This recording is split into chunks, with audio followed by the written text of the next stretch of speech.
নমস্কার বন্ধুরা, আমি মানসী। আমার আরও একটি ব্লগে তোমাদের সকলকে জানাই স্বাগত।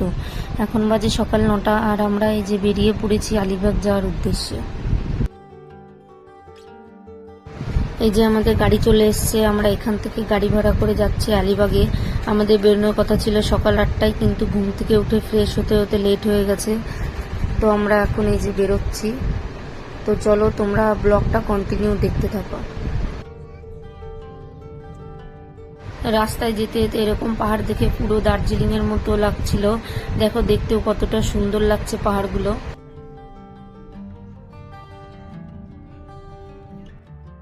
দেখো বন্ধুরা, এটা হলো কারনালা ফোর্ট। এখানে সবাই ট্রেকিং করতে আসে। আমাদের আজকে যাত্রাটা পুরো পাহাড়ের রাস্তা দিয়ে, তাই চারিপাশে শুধু পাহাড়ি আর পাহাড়। আর এখানে বড় বড় পাহাড় কেটে তার মধ্যে দিয়ে রাস্তা তৈরি করেছে, সেটা দেখতে আরো বেশি সুন্দর লাগছিল। আমাদের গাড়িটা অন্য রাস্তায় চলে আসছিল, তাই এখানে দাঁড়িয়ে শুনে নিচ্ছিল যে রাস্তাটা কোন দিকে। আর ফোনের ম্যাপে রাস্তা ভুল দেখিয়েছিল বলে আমাদের ভুল পথে চলে আসতে হয়েছে। দেখো কথা বলতে বলতে আমরা পৌঁছেও গেছি আমাদের গন্তব্যস্থলে।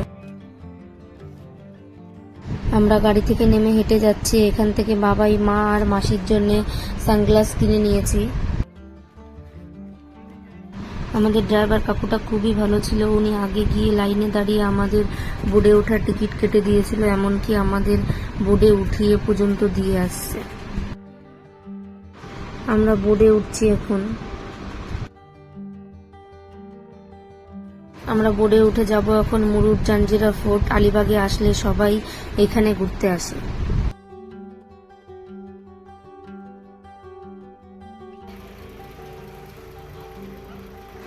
দেখো বন্ধুরা, চারপাশটা কত সুন্দর লাগছে দেখতে। আর এখান থেকে দেখা যাচ্ছে ফোর্টটাতে যেতে বোটে করে বেশি সময় লাগে না, অল্প সময়ের মধ্যে পৌঁছে যাওয়া যায় ফোর্টে।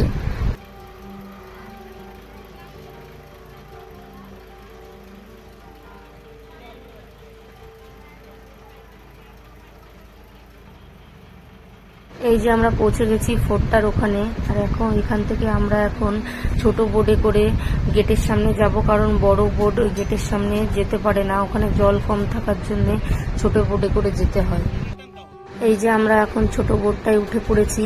আর এই বোর্ডে একটা কাকু এই ফোর্টের সম্বন্ধে সবাইকে কিছু কথা বলছিল, কারণ ভেতরে কোনো গাইড না থাকায় ওরা বাইরে থেকেই সবাইকে গাইড করে দেয় যে কোথা থেকে কোথায় যেতে হবে।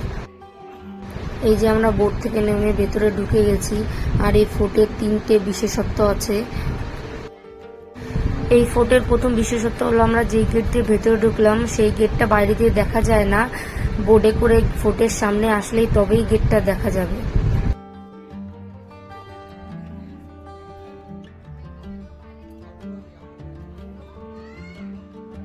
এই ফোর্টের দ্বিতীয় বিশেষত্ব হলো এই তালাবটা।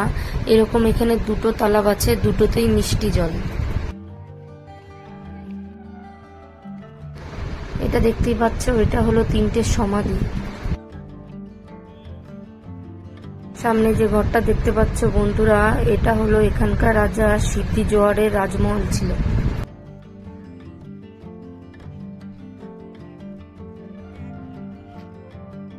দেখো বন্ধুরা, এই তোপটার নাম কালাল বাং। এই তোপটা ভারতের মধ্যে 3 নাম্বার।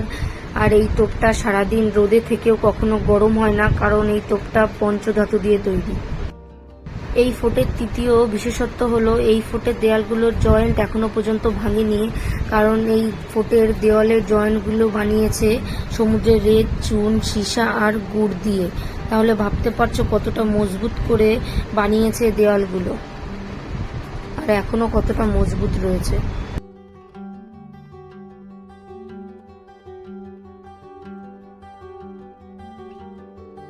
এখানে আমরা কিছু ভিডিও আর ফটোশুট করে নিয়েছি। ফোর্টের ভেতরে এই তালাবগুলোতে প্রচুর তেলাপিয়া মাছ। তো ওকে বললাম একটা মাছ ধরতে, তো ইচ্ছা করেই ও মাছ ধরেনি। তারপরও আমাকে বলল তুমি গিয়ে মাছ ধরো। তো আমি মাছ ধরছিলাম, কিন্তু খুব ভয় লাগছিল। তো বলছিল হাতটা জলের মধ্যে এরকম করো, তাহলে দেখো মাছ কাছে আসবে, তখনই ধরে দেবে। কিন্তু আমার খুবই ভয় করছিল মাছ ধরতে, এতটাই ভয় করছিল যে একটাও মাছ ধরতে পারিনি।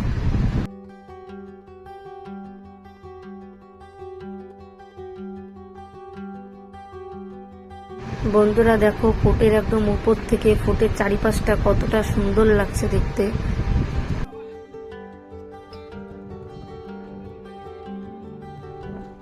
তো এখানেও আমরা কিছু ভিডিও আর ফটোশুট করে নিলাম।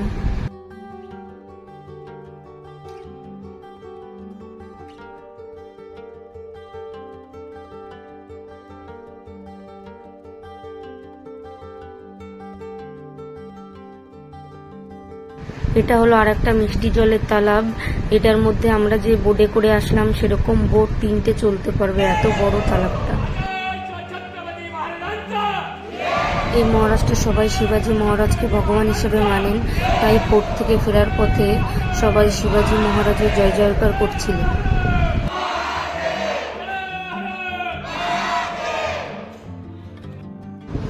এই যে এখন আমরা ফিরছি, আর ফেরার সময় আমাদের একটা বোট মিস হয়ে যাওয়ার জন্যে আমাদের 1 ঘন্টা বসে থাকতে হয়েছে।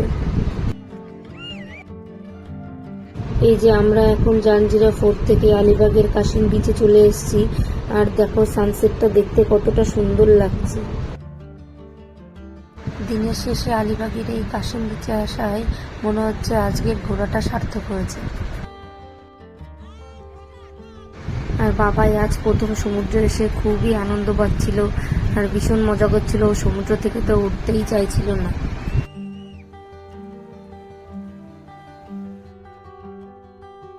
তো বন্ধুরা, আজকের ব্লগটা এই পর্যন্ত। সবাই সুস্থ থেকো, ভালো থেকো, আর ব্লগটা কেমন লাগলো অবশ্যই কমেন্ট করে জানিও। আবার দেখা হবে পরের একটি নেক্সট ব্লগে।